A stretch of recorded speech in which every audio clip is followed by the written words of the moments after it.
He stood in the courtroom facing charges of assaulting a police officer, remarkably composed, silent, his gaze as unwavering as it had been in combat. The prosecution painted him as violent, and the jury believed it. But what if this wasn't just any defendant, but a battle-tested Navy SEAL who'd spent 20 years protecting the very freedoms now being used to convict him? Why had he remained silent for so long? And what revelation was he poised to release if this teaser has you hooked? Tap that like button, share the video, and leave your thoughts in the comments. Now let me take you into that courtroom where one man's quiet spoke louder than any falsehood. Morning light streamed through the tall windows of the county courthouse, tracing gold bars across the polished wood floors. The hush wasn't peaceful, it held its breath. At the defense table sat Malcolm, a tall black man in a crisp white shirt and dark trousers. His hands rested calmly in his lap. No restraints, no sign of panic, just the poised control of someone who'd faced far greater trials. Murmurs buzzed around him even before the judge appeared. That's the guy who supposedly struck the officer. He's built like a linebacker. I'd be nervous too. Malcolm didn't flinch or glance around. He simply sat, stone still, alert and unreadable. Across the aisle, Officer Cole Maddox adjusted his immaculate dark blue uniform, his square jaw set and confidence locked in. A few polished pins on his chest gleamed under the lights. Seated beside him was Rowan Page, a recent law school graduate taking the case pro bono. Page fidgeted with his notes, unsettled by Malcolm's unshakable calm. "You ready for this?" he quietly asked. Malcolm offered only a measured nod, no words needed, and in that moment Page realized that despite the officer's rehearsed testimony, this man would not break. The bailiff's call to all rise and the judge's entrance signaled the trial's start. Maddox strode forward to the witness stand with the certainty of someone who had told this story countless times. He swore the oath, then recounted his version at a late-night call near Kensington Hardware, spotting Malcolm pacing outside, refusing commands, shoving him in the chest, forcing him to draw his weapon. His voice remained steady, each detail carefully chosen. The jury leaned in. When the prosecutor asked if Maddox felt endangered, he snapped, "Absolutely," then asked if he believed his actions were lawful. The courtroom waited for his answer, certain it would justify everything. He claimed he followed every rule to the letter. "I acted strictly by protocol," he insisted. The prosecutor, turning to the judge, nodded. "No further questions." "Your Honor." Officer Maddox eased back into his chair, hands folded neatly, expression unruffled. But across the room, Malcolm remained rock solid. His posture never shifted. His eyes never blinked, yet they tracked Maddox relentlessly like a veteran reading body language for hidden motives. He noticed the officer's thigh tapping when describing the shove, the barely perceptible hesitation before confessing it. He reached for my weapon. Malcolm spoke only by sitting in silence, because truth often whispers rather than shouts. The courtroom's atmosphere subtly changed, as if the tide was recoiling before a wave. Maddox concluded his testimony and returned to the plaintiff's table, smugly pursing his lips. The jury scribbled away, and the judge leaned back, shifting the air to a heavier weight. One story had already taken hold. At the defense table, Rowan Page gripped his pen for support, fingers trembling. He leaned close to Malcolm and whispered, "If we don't start undermining his version now, they'll swallow it whole." Malcolm didn't meet his eye. Instead, he gazed at the empty witness stand, calm and unflinching, as if anticipating an attack without ever moving. Page urged him again. "Malcolm, say something, anything." At last, Malcolm turned his head fractionally and met Page's eyes. His voice was steady, a soft steel. "I learned to survive by staying silent, not by panicking." He paused, then added quietly, "When the time is right, truth has its own voice." Somewhere behind him, Maddox glanced over again, still wearing that forced smirk, now a little too rehearsed, as if unsettled by the man who refused to react. Throughout the gallery, murmurs rippled. Why isn't he defending himself? Wouldn't an innocent man scream his innocence? They missed what Page was beginning to see. Malcolm wasn't frozen. He was waiting like a soldier lying low, hearing the enemy exhaust himself before striking back.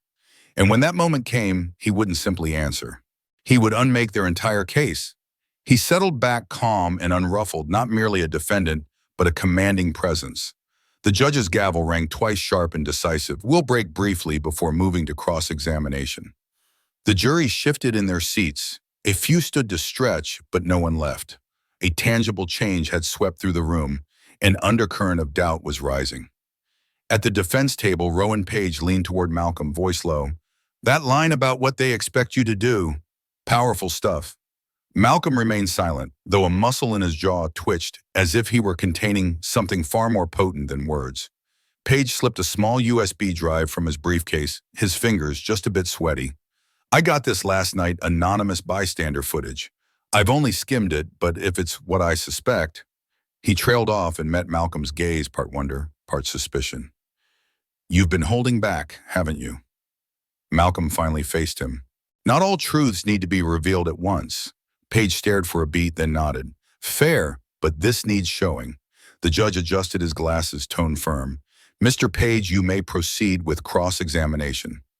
Page rose deliberately as though stepping onto fragile ice. Your Honor, the defense moves to admit a video taken by a civilian witness at the time of Mr. Malcolm's arrest. The prosecutor leapt up. Objection. This wasn't disclosed in discovery. Sit down, the judge ordered, without hesitation. It's permitted. A hush descended as the screen lit up and the lights dimmed. The grainy footage began a cell phone recording under a street lamp late at night. Malcolm stood with his hands open at his sides while Officer Maddox advanced, flashlight in hand. What are you doing here? Maddox asked. Waiting for a ride, came Malcolm's calm reply. The camera wobbled as the filmer kept pace. Maddox rounded on him, suddenly hostile. You look nervous. Something to hide? No, sir, Malcolm answered, stepping back. Just waiting. Without warning, Maddox shoved him into the patrol car and twisted his arms behind him. I haven't done anything wrong, Malcolm said, his voice clear, even as he was pinned to the metal. I'm not resisting. His final words trailed off into silence as the video ended. The courtroom was frozen. Maddox's face had drained of color. Some jurors shook their heads, and the judge sat bolt upright, eyes narrowed. Page turned slowly to the panel. What you've just seen is the gap between story and reality. He spoke no more, he didn't need to. He returned to his seat, adrenaline still coursing, and met Malcolm's gaze, now steady, alert. Page leaned in again. That footage, that's our crack in the wall. Malcolm's reply was quiet but unwavering. Cracks alone don't bring walls down. Page held his stare. Then what does Malcolm faced forward, eyes locked on Maddox, the whole truth. The driveway lay quiet under a sky thick with stars, the world holding its breath as if it nearly let something terrible slip by. Page sat behind the wheel for a long moment, knuckles white around the steering wheel, heart pounding from everything that had just happened in court. The video had shattered the illusion, but he felt it wasn't enough. He craved the whole truth, and Malcolm had been guarding it like a soldier schooled to hide what mattered most. Before Page could knock, Malcolm appeared in the doorway, dressed down in a navy sweatshirt and black track pants, yet still exuding the same unshakable calm. Come in, he invited. Inside was a spare, almost monastic living room. No TV, no clutter, just order and purpose in every angle. On the far wall, a framed photo caught Page's eye, a younger Malcolm flanked by 4 teammates in fatigue, sand still caked on their boots. Below it lay a shadow box with service pins, a folded American flag polished to a mere shine, and a worn file labeled Discharge Lieutenant Commander Malcolm J. Reeves, U.S. Navy SEALs. Page's breath caught. You were, he began, but Malcolm simply held his gaze. Lieutenant Commander, he said softly. SEAL Team 8, 20 years. Page could only whisper. Why didn't you ever mention this? Malcolm turned to the flag. Because people don't see what you've done, they see what scares them. Gently, he laid the flag down. I've stood in war zones under fire in 3 countries, pulled brothers from burning wrecks and brought most of them home. And today in my own country's courtroom, I watched someone use a badge to wipe out everything I've ever been. But if they saw you for who you truly are, Page protested. Malcolm cut in, voice low but steely. Some of them would still ask if I provoked it. He picked up a second photo of him at attention in dress blues, a Medal of Valor on his chest, his mother beaming beside him. This isn't just about me, he said. Page swallowed. Then why fight so quietly? Why keep it all inside? Malcolm met his eyes. Silence can buy time, but not forever. He turned to the window. Outside, the night was serene, but in his voice was a new urgency. Tomorrow, he said, I won't stay silent. Page nodded. You sure? Malcolm offered the faintest smile. I've never been more certain. They stood in the hush together, one man clutching the truth, the other bearing its weight. Page broke the silence. Then let's give them more than a crack in the wall. Malcolm's reply was quiet, resolute. Let's bring it down. The next morning, the courtroom felt changed, no louder, but charged, as if everyone sensed what was coming. Malcolm sat at the defense table, hands folded, face still calm, though Page noticed an ember of resolve burning beneath that composure. When the judge called the session back to order and invited Page to call his next witness, Page rose and turned to his client. The defense calls Lieutenant Commander Malcolm, he announced. A murmur rippled through the gallery. Malcolm stood steady as ever and climbed back onto the stand, ready at last to tell the full story. His voice rang out clearly. My name is Malcolm J. Reeves. I'm a retired lieutenant commander with the U.S. Navy SEALs, 20 years of service, multiple deployments to Afghanistan, Iraq, and the Horn of Africa. I've led missions the public never learns about, and I've buried teammates who didn't make it home. Silence swept the courtroom. The jury sat frozen. One juror's eyes widened in shock. At the back, an older man in a plain jacket nodded slowly. You could tell he recognized a fellow veteran. Malcolm's tone hardened as if these words had been waiting years to be said. I've stood in hostile territory with rifles trained on me. I've mastered fear-controlled chaos and kept my team alive under fire. Yet the very first time I was labeled a threat without lifting a finger was here at home, standing on a quiet street, waiting for a ride. Officer Maddox shifted uneasily. His hand trembled on the table, and he wouldn't meet Malcolm's gaze. I didn't attack anyone. Malcolm continued. I didn't resist. I relied on the same training that saved my life in combat to protect myself that night. I kept my voice calm, my hands in plain view, and I obeyed commands, even those without legal basis, because I've seen what happens when men like me don't. He let the moment linger. You've heard Officer Maddox call me dangerous, Malcolm said, turning to the jury. But you haven't heard why. It wasn't anything I did. It was because I stood still and asked a question. A ripple of murmurs swept through the gallery. Then the room fell silent again, the impact of his words heavier than any gavel. Rowan Page stepped forward gently. Mr. Malcolm, why didn't you disclose your military background sooner? Malcolm paused, then answered softly. Because I shouldn't have to wear a uniform to have my rights respected.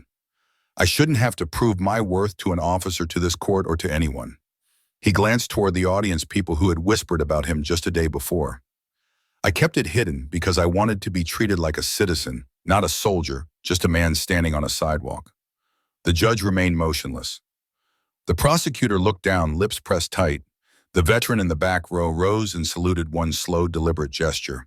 A woman in the gallery dabbed at her eyes.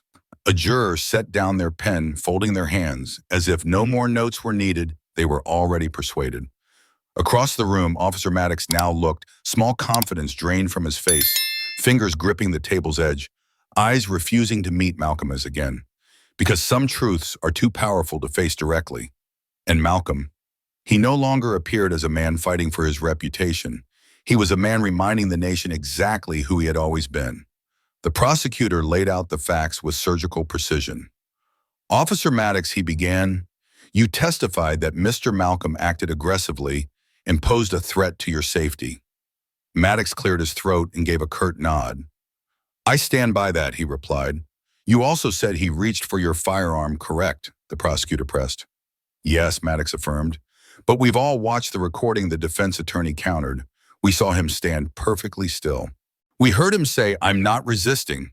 And we clearly saw his hands open and visible. Maddox's jaw twitched in response, but he remained silent. The attorney stepped forward, voice calm yet icy. Officer, do you feel any regret for accusing a distinguished Navy SEAL, someone who risked his life against the Taliban, of being threatening merely because he is tall, strong, and black? The word black cut through the courtroom like a sharp edge. Maddox's eyes flickered. He stammered, I didn't know who he was. You didn't know, the attorney snapped, letting the pause stretch out so the jury could feel their discomfort, and yet you made a judgment anyway. You saw a black man standing on a sidewalk, and the first thing you grabbed for, faster than your cuffs, was a conclusion. Maddox opened his mouth, but the attorney continued, voice lowered and steely. You say you felt threatened by a man standing peacefully, abiding by the law, merely asking a question. When a trained soldier maintains his composure, it's called discipline. Until that soldier is black, then it's labeled as dangerous. When he walks calmly across this room, it's suspicious. When he asks a question, it's defiance. And when he doesn't flinch, it's a threat. He turned and without hostility pointed toward Maddox. When you twist a citizen into a criminal to preserve your own narrative, the system still applauds that as doing your duty. The silence that followed was heavy. No scribbling, no shifting, just the jury absorbing the weight of what they'd heard. After a moment, the attorney concluded, "Order without justice is mere control." Malcolm did not resist arrest. He resisted erasure. He refused to become yet another name. We whisper only after it's too late. He stayed alive, stood his ground, so that this jury could decide whether truth still matters, or only when it comes from someone who looks like you expect it to. He returned to his table. Officer Maddox stared at his trembling hands. The judge surveyed the courtroom but remained silent. Finally, the bailiff called the jury back. Their faces were composed, yet their steps were deliberate, weighted by conscience. As they delivered the verdict, not guilty on all counts, a ripple of stunned relief swept through the room. Proof that this time the truth had prevailed over the badge. Strangers who had doubted him just days earlier watched in silent awe. The judge tapped his gavel once. "Order, please," he said, though his voice carried a newfound respect as he peered at Malcolm. The defense attorney turned eyes bright. "We did it," he breathed. Malcolm remained quiet, exhaling slowly as if he were finally able to set down a burden he'd carried halfway around the world. Leaning over his glasses, the judge offered, "Mr. Malcolm, you may speak if you wish." Malcolm nodded, rising to address the court, not as an accused man, but as someone reclaiming his voice. "I want to thank this court," he began, "and this jury not just for believing me, but for listening." His gaze swept to the now slouched officer and then to the gallery. "I didn't win today because I'm a Navy SEAL," Malcolm said quietly. "I didn't win because I wore a uniform or carried a flag into battle." He paused, letting his words sink in. "I won because I stopped being silent," he continued, voice low but firm. "I remembered that even the softest voice holds power, and that justice isn't reserved for the loudest or most privileged. It belongs to anyone brave enough to stand up when standing alone is the hardest thing." Turning back to the jurors, he added, "I stood on a sidewalk unarmed and asked a question, yet I was branded a threat. I've faced real danger, and trust me, truth is never frightening." The courtroom held its breath until a small voice broke through from the rear. "Mom, I want to be like him." Heads turned to see a boy no more than 10 clutching the bench beside his mother. She smiled, drawing him close. "You will," she whispered. In that moment, something passed between them, not just admiration, but legacy. Reporters and cameras swarmed as Malcolm left the courtroom, but he walked on without looking back. He'd already been heard. His story reminds us that true dignity isn't a rank or a title. It's standing for what's right even when it's hard. This story reminds us that every individual can spark change, even with a small yet determined action. The clear message is that when systems listen to and respect oppressed voices, justice truly stands a chance. Now it's time for the audience to join the conversation. Share your thoughts. How did you feel witnessing justice challenged and one person bravely overcoming the shadows of bias? Do you find that this story rekindles your belief in societal change? And when do you predict racism might finally end? Engaging in this dialogue isn't only about expressing opinions. It's about forging a community of awareness where everyone walks together to dismantle enduring prejudices. Leave your comments below and spread this story to others because every voice matters.